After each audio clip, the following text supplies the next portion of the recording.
Part 4. You will hear a lecture on time. First, you will have some time to look at questions 31 to 40.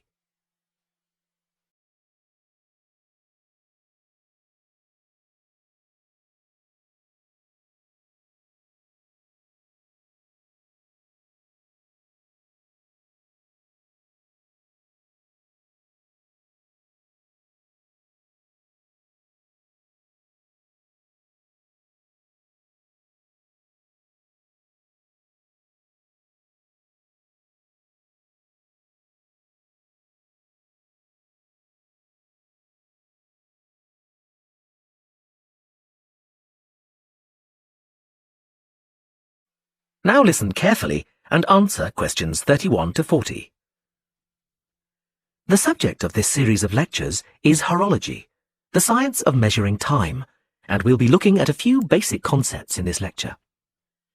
The measurement of time has come a long way since ancient times. It began with such devices as the sundial, where the position of the sun's shadow marked the hour. Daylight was divided into 12 temporary hours. These temporary hours were longer in the summer and shorter in the winter, simply because the amount of daylight changes with the seasons. The earliest sundial we know comes from Egypt. It was made of stone and is thought to date from 1500 BC. Sundials were used throughout the classical world and, with time, evolved into more elaborate devices that could take into account seasonal changes and geographical positioning and reflect the hours accurately, no matter what the time of year. This was quite an achievement in technology. Today, sundials can be seen as decorative pieces in many gardens. In the 11th century, the Chinese invented the first mechanical clocks. They were large and expensive and certainly not intended for individuals. However, this is the type of clock we are familiar with today. There have been many developments in clocks and watches since then, and they have been greatly improved. But if your clock or watch makes a ticking sound, then it could well be based on the mechanical movements the Chinese developed 1,000 years ago. However, timekeeping has moved on from the mechanical clock. Time has become so important that there is a series of atomic clocks around the world which measure international atomic time. Even though many countries have their own calendars, globalization has made it essential that we measure time uniformly.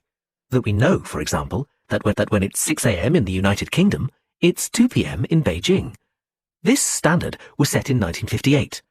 Now these atomic clocks are situated in over 70 laboratories all over the world. There is so much to cover about the development of time measurement that I would like to refer you to the reading list.